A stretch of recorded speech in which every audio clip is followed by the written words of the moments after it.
Baik, Assalamualaikum warahmatullahi wabarakatuh. Yang terhormat Ibu Dr. Evi Segrawati Amri, SPD MPD, selaku dosen pengampu pada mata kuliah pengembangan kurikulum. Kali ini kami kelompok 2 akan mempresentasikan hasil observasi kami tentang pengembangan kurikulum dan profil pelajar Pancasila. Perkenalkan, nama saya Abdullah selaku moderator. Adapun rekan saya di samping kiri saya Anissa, saya Nuratika, saya Wahdania, dan saya Intan Wulandari. Baik, untuk mempersingkat waktu langsung saja untuk pembaca pertama saya persilakan dengan hormat.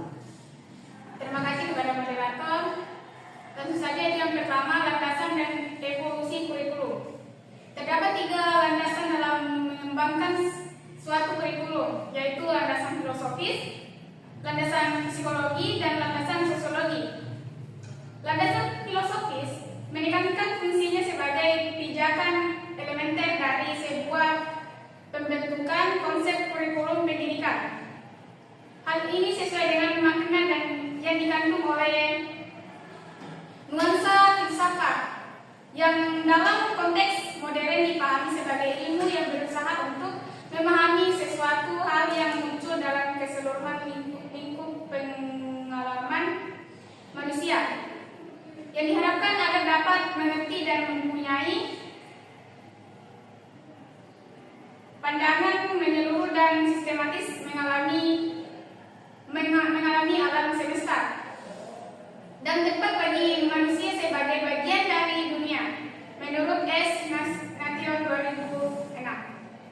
Sekurang-kurangnya ada 3 dimensi filsafatan yang harus dipertimbangkan ketika akan merancang kurikulum.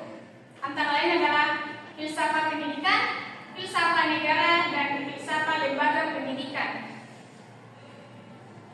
Adapun hasil observasi profil kurikulum merdeka di SD Negeri 26 Pakpola, yaitu guru memahami bahwa landasan filosofis kurikulum merdeka menjadi dasar moral dan sikap yang harus dibiasakan dalam kehidupan sehari-hari siswa. Bukan sekedar hiasan di dinding atau tulisan di RPP. Dalam praktiknya, guru berupaya mengintegrasikan nilai-nilai Pancasila dengan cara mencantumkannya ke RPP dan menanamkannya melalui tindakan nyata di sekolah maupun di luar sekolah. Dalam penerapan teori rekayasa pedagogi, guru telah berupaya menerapkan pendekatan konstruktivistik dan humanistik melalui pemberian contoh, arahan serta pencantuman nilai-nilai tersebut dalam RPP untuk menumbuhkan kemandirian dan tanggung jawab belajar siswa.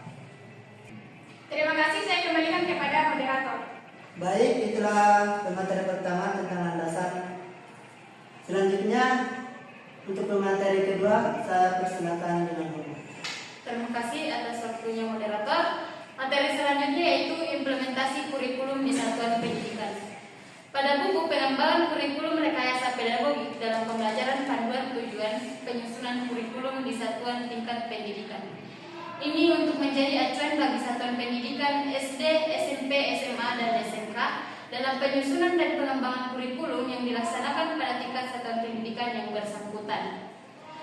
Dari hasil observasi kami yaitu guru berupaya merancang kegiatan belajar berdasarkan capaian pembelajaran dengan menyiapkan berbagai referensi dan media interaktif seperti oral dan kuis. Agar pembelajaran menjadi lebih menarik dan relevan dengan mata pelajaran yang diampu, dalam menghubungkan CP dan ATP, guru berfokus pada pemahaman materi, penjelasan yang lebih baik kepada siswa, serta pencarian referensi yang sesuai agar tujuan pembelajaran tercapai secara efektif. Namun, guru masih menghadapi tantangan dalam penerapan ATP, terutama dalam penguasaan materi dan pemanfaatan teknologi. Pada aspek proyek profil pelajar Pancasila, guru mengakui belum sering menerapkannya dalam bentuk proyek nyata dan lebih menekankan pada kegiatan berbasis materi pembelajaran. Sementara itu, berdasarkan teori rekayasa pedagogi menyesuaikan pembelajaran dengan karakteristik siswa, seperti memperhatikan minat mereka dan menggunakan ice breaking untuk menciptakan suasana belajar yang menyenangkan dan kondusif. Saya kembalikan ke moderator. Baik, itulah pemateri kedua. Untuk pemateri ketiga, saya persilakan dengan nama. Baik moderator, adapun prinsip penerapan kurikulum. Dalam buku pengembangan kurikulum rekayasa pedagogik dalam pembelajaran, prinsip-prinsip penerapan kurikulum dalam pembelajaran yaitu pembelajaran merupakan perpaduan dari dua aktivitas, yaitu aktivitas mengajar dan aktivitas belajar. Aktivitas mengajar menyangkut peranan seorang guru dalam konteks mengupayakan terciptanya jalinan komunikasi harmonis antara mengajar itu sendiri dengan belajar. Suatu pembelajaran akan bisa disebut berjalan dan berhasil dengan baik manakala yang mampu mengubah diri peserta didik dalam arti yang luas, serta mampu menumbuh kembangkan kesadaran peserta didik untuk belajar, sehingga pengalaman yang diperoleh peserta didik selama terlibat di dalam proses pembelajaran itu dapat dirasakan manfaatnya secara langsung bagi perkembangan pribadi. Dari hasil wawancara, guru memiliki peran penting dalam merancang, melaksanakan, dan menyesuaikan pembelajaran agar sesuai dengan capaian pembelajaran dan karakteristik siswa. Dalam perencanaannya, guru perlu menguasai materi dan mengaitkannya dengan alur tujuan pembelajaran agar proses belajar berjalan efektif. Selain itu, guru juga harus menanamkan nilai-nilai profil pelajar Pancasila melalui kegiatan proyek yang menumbuhkan sikap disiplin, gotong royong, kemandirian, dan kreativitas. Dengan berpedoman pada teori rekayasa pedagogik, guru dihadapkan mampu menciptakan pembelajaran yang menarik, berkarakter, serta relevan dengan kebutuhan dan kondisi nyata siswa di kelas. Baik, saya kembalikan kepada moderator. Baik, itulah pemateri ketiga. Untuk pemateri keempat dan terakhir, saya persilakan dengan nama. Baik, terima kasih atas kesempatan yang telah diberikan oleh moderator. Langsung saja tujuan dan capaian pembelajaran. Dalam buku pengembangan kurikulum rekayasa pedagogik komponen, tujuan pembelajaran merupakan salah satu komponen yang penting diperhatikan dalam sebuah kurikulum. Hal ini disebabkan karena muara dari sebuah kurikulum pembelajaran terletak pada apa yang ingin dicapai. Keinginan untuk mencapai dari sebuah kegiatan inilah yang disebut dengan tujuan. Kurikulum dalam sebuah pembelajaran atau pendidikan biasanya menghendaki pencapaian tujuan. Ada yang bersifat kognitif, ada yang bersifat efektif, ada pula yang bersifat psikomotorik. Sebagai gambaran berikut diuraikan taksonomi tujuan dalam pendidikan dalam pembelajaran. Tujuan pembelajaran merupakan arah utama dalam setiap proses pendidikan. Dalam kurikulum Merdeka, tujuan pembelajaran merupakan arah utama dalam setiap proses pendidikan dalam kurikulum Merdeka. Tujuan pembelajaran tidak hanya berfokus pada pencapaian akademik, tetapi juga pembentukan karakter sesuai dengan nilai-nilai profil pelajar Pancasila. Oleh karena itu, perumusan tujuan pembelajaran harus memperhatikan capaian pembelajaran atau CP dan alur tujuan pembelajaran atau ATP yang berlaku serta disesuaikan dengan karakteristik peserta didik satuan pendidikan. Observasi ini dilakukan di SD Negeri 26 Pakola dengan fokus pada bagaimana guru merumuskan, menerapkan, dan mengevaluasi tujuan serta capaian pembelajaran di kelas sesuai dengan arahan kurikulum Merdeka. Adapun poin-poin yang pertama itu perumusan tujuan pembelajaran, yaitu berdasarkan hasil wawancara dan pengamatan, guru di SD Negeri 26 Pakola tidak secara terpisah menuliskan tujuan pembelajaran dalam setiap kegiatan belajar karena sudah tercantum dalam rencana pelaksanaan pembelajaran atau RPP. RPP tersebut telah dirancang sesuai dengan capaian pembelajaran dan alur tujuan pembelajaran yang berlaku.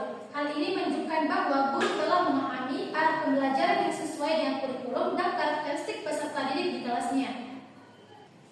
Yang kedua, kesesuaian dengan CP dan ATP, guru menyatakan bahwa seluruh kegiatan belajar selalu berpedoman pada CP dan ATP, terutama karena sekolah telah terakreditasi A dan menerapkan standar pembelajaran yang konsisten. Dengan demikian, setiap kegiatan pembelajaran yang dirancang memiliki relevansi yang keterpaduan dengan capaian kompetensi diharapkan dari peserta didik. Yang ketiga, keterpaduan tujuan, misi, proses, dan evaluasi, yaitu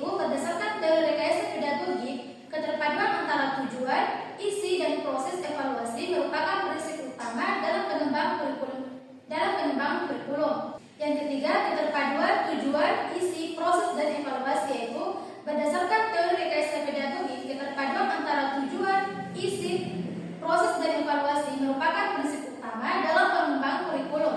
Guru di SD 26 Pakula telah menerapkan prinsip ini dengan menyelaraskan materi pembelajaran dengan tujuan yang tercantum dalam RTP, serta dilakukan evaluasi berdasarkan hasil belajar siswa. Proses pembelajaran juga dilakukan agar siswa aktif memahami konteks dan mampu mengaitkan pengetahuan dengan kehidupan sehari-hari. Kemudian yang keempat yaitu keterkaitan dengan profil pelajar Pancasila. Dalam proses pembelajaran, guru mengintegrasikan nilai-nilai profil pelajar Pancasila seperti gotong royong, mandiri, berakhlak mulia. Guru memberikan pemahaman tentang norma-norma sosial yang berlaku di masyarakat, sehingga peserta didik mampu menginternalisasi nilai moral dan budaya yang mencerminkan karakter Pancasila. Baik, itulah materi terakhir. Selanjutnya saya akan membacakan kesimpulan dari kelompok kami. Baik, secara keseluruhan, hasil observasi di SD 26 Pakula menunjukkan bahwa guru melaksanakan pembelajaran dengan berpedoman pada RPP yang memuat tujuan pembelajaran sesuai dengan CP dan ATP. Tujuan pembelajaran dikaitkan dengan nilai-nilai profil pelajar Pancasila melalui kegiatan yang menanamkan norma sosial dan karakter. Prinsip rekayasa pedagogik telah diterapkan melalui keterpaduan antara tujuan, isi, proses, dan evaluasi pembelajaran. Guru menggunakan hasil capaian belajar siswa untuk memperbaiki strategi pembelajaran agar lebih efektif dan relevan dengan kebutuhan peserta didik. Berdasarkan hasil observasi di SD 26 Pakula, implementasi kurikulum Merdeka telah menunjukkan arah yang sesuai dengan landasan filosofis, psikologis, dan sosiologis dalam pengembangan kurikulum. Guru memahami bahwa nilai-nilai dasar kurikulum tidak hanya menjadi konsep tertulis, tetapi harus diwujudkan dalam sikap dan kebiasaan nyata melalui integrasi profil pelajar Pancasila dalam pembelajaran. Perubahan kurikulum dari K13 ke kurikulum Merdeka juga dipahami guru sebagai bentuk adaptasi terhadap kebutuhan belajar siswa agar pembelajaran semakin relevan, fleksibel, dan berpusat pada peserta didik. Baik, itulah materi dari kelompok kami. Mudah-mudahan bermanfaat bagi kita semua, terutama bagi kelompok kami. Jika ada kesalahan, mohon dimaafkan. Saya akhiri, wabillahi taufiq wal hidayah. Assalamualaikum.